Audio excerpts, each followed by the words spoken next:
Hello guys, welcome to our channel and we are solving class 11th NCERT में उसमें chapter number 3 trigonometric function solve कर रहे हैं। और आज के इस वीडियो में जो हमारा एक्सरसाइज 3.1 है उसके लास्ट के 2 क्वेश्चन सॉल्व करेंगे। इसके जो प्रीवियस के क्वेश्चंस हैं that we have already solve and उनका जो लिंक है आपको इस वीडियो के डिस्क्रिप्शन पे मिल जाएगा।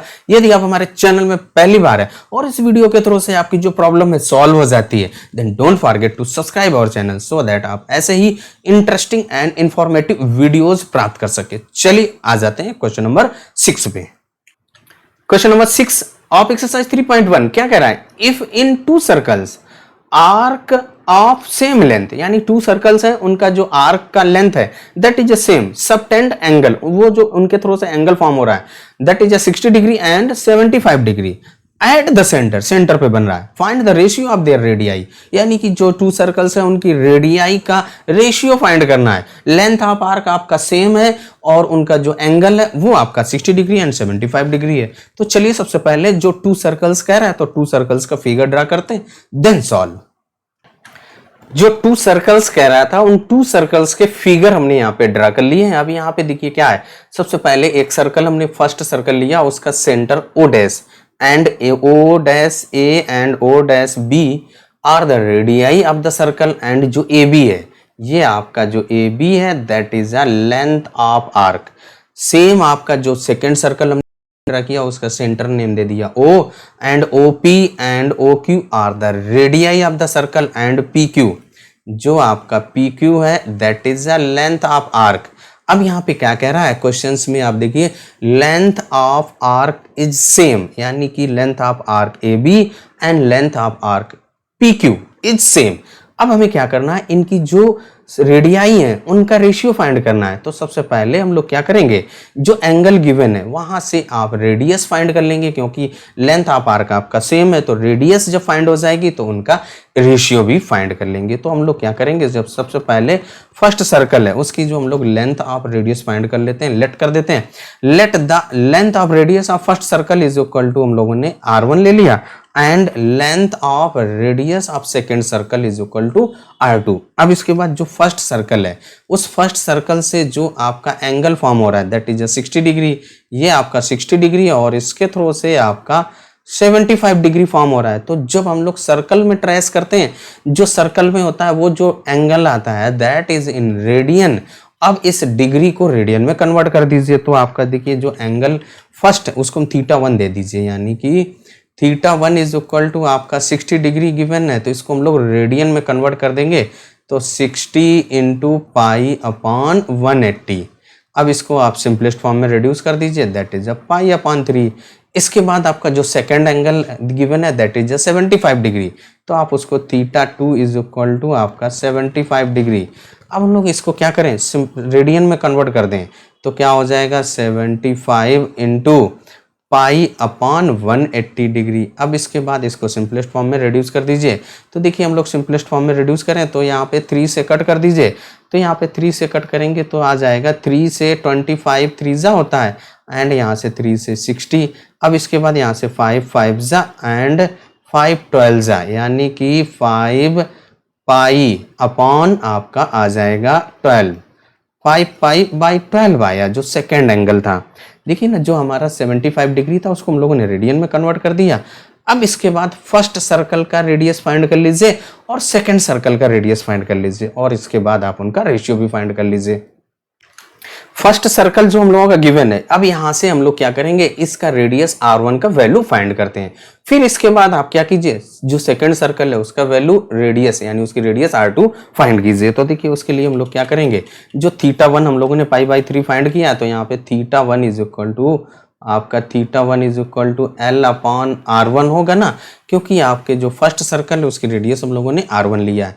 θ1 की वैल्यू आपका पाई अपॉन 3 और लेंथ ऑफ आर्क आपका सेम है तो आप L लिख दीजिए और अपॉन यहाँ पे R1। अब इसके बाद यहाँ से हम लोग क्या करें, R1 का वैल्यू फाइंड कर लीजिए तो R1 इज इक्वल टू देखिए क्या हो जाएगा, जो 3L अपॉन पाई ये आपका R1 आ गया। देखिए 3 इंटू L और अपॉन पाई क्रॉस मल्टीप्लाई कर दीजिए तो जो आपकी फर्स्ट सर्कल है उसकी रेडियस आपने फाइंड कर लिया that is 3L upon pi. अब इसके बाद हम लोग क्या करेंगे, जो सेकंड सर्कल है वहां से उसका थीटा 2 फाइंड कीजिए radius. Theta 2 is equal to L upon R two, क्योंकि जो लेंथ ऑफ आर्क है वो सेम है। तो अब यहाँ पे क्या हो जाएगा, थीटा 2 हम लोग फाइंड कर चुके हैं, दैट इज 5 पाई अपॉन 12। तो ये वैल्यू रख दीजिए, तो क्या हो जाएगा 5 pi upon 12 equal to L आपका सेम है एंड R2। अब यहाँ से आप R2 का वैल्यू फाइंड कर लीजिए। तो जो R2 आ जाएगा भाई, देखिए R2 is equal to cross multiply करेंगे तो 12L और अपॉन 5 पाई। अब हमें क्या करना है, R1 एंड R2 का रेशियो फाइंड करना है। तो डिवाइड कर दीजिए, ये आपने R2 फाइंड कर लिया और R1 हम लोगों ने ये फाइंड किया ही है। अब यहाँ से R1 अपॉन R2 कर दीजिए, तो क्या हो जाएगा, देखिए आपका R1 upon R2 is equal to, R1 का वैल्यू क्या है भाई आपका 3L अपॉन पाई एंड जो L2 है that is 12L upon 5 pi, 12L upon 5 पाई। अब इसके बाद 5 पाई।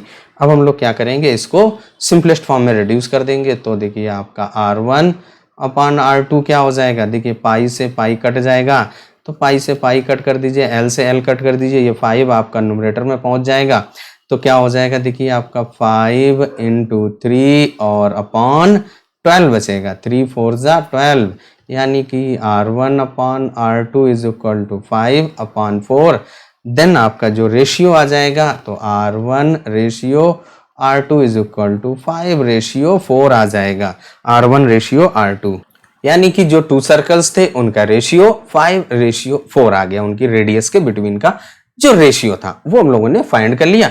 तो क्वेश्चन नंबर 6 हम लोगों का सॉल्व हो गया। अब इसको एक सिंपल सा तरीका भी और आपका एक था सॉल्व करने का, तो चलिए उसको भी थोड़ा सा डिस्कस कर लेते हैं।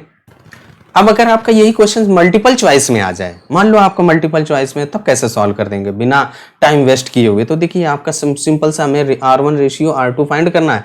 तो देखिए आपका जो theta 1 upon theta 2 is equal to क्या होता है, L upon R1 and L upon R2, यही तो होता है। अब इसके बाद थीटा 1 एंड थीटा 2 का वैल्यू, थीटा 1 आपका 60 और अपॉन 75 इक्वल टू, यहाँ पे देखिए क्या हो जाएगा R2 into L upon R1 into L। अब इसके बाद यहाँ से L से L कट जाएगा, इसको आप सिंपलेस्ट फॉर्म में रिड्यूस कर दीजिए। तो देखिए 12 यानी 15 से डिवाइड कर देंगे, तो 15 4 जा एंड 15 5 जा, यानी कि 4 अपॉन 5 इक्वल टू आपका R2 अपॉन R1। ये आपका जब मल्टीपल चॉइस में हो तभी आप अप्लाई करेंगे, यहाँ पे पूरा प्रोसेस आपको बताना पड़ता है जब आपका डिस्क्रिप्टिव में आ जाता है।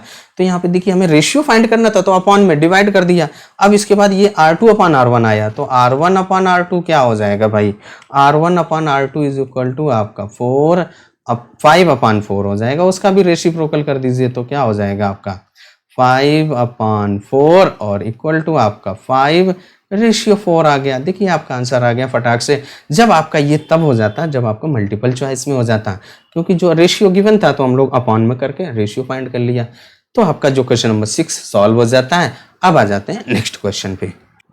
क्वेश्चन नंबर 7 यानी लास्ट क्वेश्चन ऑफ एक्सरसाइज 3.1 क्या कह रहा है, find the angle in radian through which a pendulum swings of its length is 75 centimeter and the tip describe an arc of length। First part आपका 10 centimetre, second में 15 centimetre and third में 21 centimetre. तीनों part आपके अलग अलग हैं, उनको solve करेंगे। तो देखिए सबसे पहले जो आपका फर्स्ट पार्ट है उसको हम लोग यहाँ पे सॉल्व करेंगे, उसका फिगर पहले ड्रा करते हैं। जो पेंडुलम कह रहा था उस पेंडुलम का देखिए हम लोगों ने यहाँ पे फिगर ड्रा कर लिया। तो देखिए क्या है आपका एक ये OA आपका एक पेंडुलम है, वो आपका स्विंग करता है ना, ऐसे टिप करता है। तो फर्स्ट पार्ट में आपका गिवन है 10 सेंटीमीटर का जो आर्क, यहाँ पे क्या कर रहा है, swing of its length 10 centimetre and tip describe and arc of length. जो लेंथ ऑफ आर्क आपका क्या है वो 10 सेंटीमीटर। तो फर्स्ट पार्ट में आपका ये 10 सेंटीमीटर जा रहा है। तो देखिए आपका एक ये अगर आपका कंप्लीट ऐसे मूव कर जाए तो आपका एक सर्कल ट्रेस करेगा, तो ये सर्कल का एक पार्ट है और उसका जो आर्क है तो उसके थ्रू से आपको ये रेडियन मेजर करना है। तो अगर आप यहाँ से इस फिगर को ध्यान से देखें तो आपका OA, OB and OC are the radius of the circle. तो जो आपका OA गिवन है भाई, OA इज इक्वल टू आपका कितना है 75 सेंटीमीटर, यही तो कह रहा है। कि जो हम लोगों का पेंडुलम है उसकी लेंथ कितनी है 75 सेंटीमीटर। तो यहां से ऐसे मूव कर रहा है ना, ऐसे ऐसे मूव करेगा तो उसकी लेंथ आपका जो ये आपकी रेडियस फॉर्म हो जाएगी। तो आपकी रेडियस आपकी कितनी हो गई, यानी कि यहाँ पे लिख देंगे r is equal to 75 centimetre. जब आपने रेडियस फाइंड कर लिया एंड लेंथ ऑफ आर्क आपका जो L है, जिसको L कहते हैं, L इज इक्वल टू आपका 10 सेंटीमीटर गिवन है ना, तो दैट इज अ BC। जो B एंड C आर्क है उसकी लेंथ आपकी 10 सेंटीमीटर। यहां से एंगल फाइंड कर लेंगे और रेडियन में ही आ जाएगा। एंगल फाइंड करने के लिए हम लोगों ने फॉर्मूला पढ़ रखा है, थीटा इज इक्वल टू क्या होता है L अपॉन R, यानी कि L is the length of radius, length of arc and R is a radius. तो यहां से दो आपका थीटा यानी एंगल आ जाएगा। लेंथ ऑफ आर्क आपका कितना है, फर्स्ट पार्ट में आपका क्या है 10 सेंटीमीटर, तो आपका 10 और रेडियस आपकी क्या है 75। इसको आप सिंपलेस्ट फॉर्म में रिड्यूस कर देंगे तो 5 से डिवाइड कर दीजिए, यानी कि 2, 5 2 जा 10 और 5 से 15, 5 जा 75 होता है, यानी कि 2/15 रेडियन आ जाएगा। This one is our answer. आप फर्स्ट पार्ट आपका आंसर आ गया। अब यहाँ पे जो सेकंड पार्ट हम लोग सॉल्व करेंगे, जो L है वो चेंज हो गया, बाकी सब सेम रहा। लेंथ ऑफ आर्क वो आपका थोड़ा सा इंक्रीज हो गया, दैट इज अ 15 सेंटीमीटर। तो यानी कि आप सेकंड पार्ट का फिगर में यहाँ पे नहीं ड्रा करेंगे, बिल्कुल सेम। जो 10 है वो आपका 15 हो गया। थर्ड पार्ट में जो आपका 10 है वो आपका 21 हो जाएगा और आपकी रेडियस वही रहेगी, एंगल आपका चेंज होता रहेगा। तो सेकंड पार्ट आपका जो है उसको सॉल्व करेंगे। तो सेकंड पार्ट सॉल्व करेंगे, जो लेंथ ऑफ आर्क आपकी कितनी है 15 सेंटीमीटर। तो यहाँ पे angle is equal to L upon R। अब L का वैल्यू पुट कर दीजिए, दैट इज 15, और रेडियस आपका वो लेंथ ऑफ पेंडुलम है, दैट इज 75, और इसको आप सिंपलेस्ट फॉर्म में रिड्यूस कर दीजिए। 15 5 जा 75 होता है, यानी कि 1/5। सेकंड पार्ट का भी आपका आंसर आ गया। अब इसके बाद जो आपका थर्ड पार्ट है उसको भी यहीं पे सॉल्व कर देते हैं भाई। जो आपका थर्ड पार्ट है उसमें क्या कह रहा है, L इज इक्वल टू, यानी कि लेंथ ऑफ आर्क आपका कितना है 21 सेंटीमीटर। अब आपको एंगल फाइंड करना है, तो जो एंगल इज इक्वल टू क्या होगा L अपॉन R, और L आपका अब क्या हो गया 21, तो यहाँ पे 21 और upon radius that is the length of pendulum, that is 75। अब इसके बाद आप इसको सिंपलेस्ट फॉर्म में रिड्यूस कर देंगे, तो यहाँ पे देखिए क्या हो जाएगा, 3 से कट होगा न्यूमरेटर, तो 3 7 जा 21 एंड 25 3 जा 75 होता है, तो 25। This one is answer of third part. और इस तरीके से जो हम लोगों का क्वेश्चन नंबर 7 कंप्लीट हो जाता है। इसके साथ ही आपकी एक्सरसाइज 3.1 भी कंप्लीट हो जाती है। वीडियो आपको कैसा लगा कमेंट करके जरूर बताइएगा। चलिए तब तक अपना ख्याल रखें, स्वस्थ रहें, मस्त रहें। मिलते हैं नेक्स्ट वीडियो में नेक्स्ट एक्सरसाइज के साथ।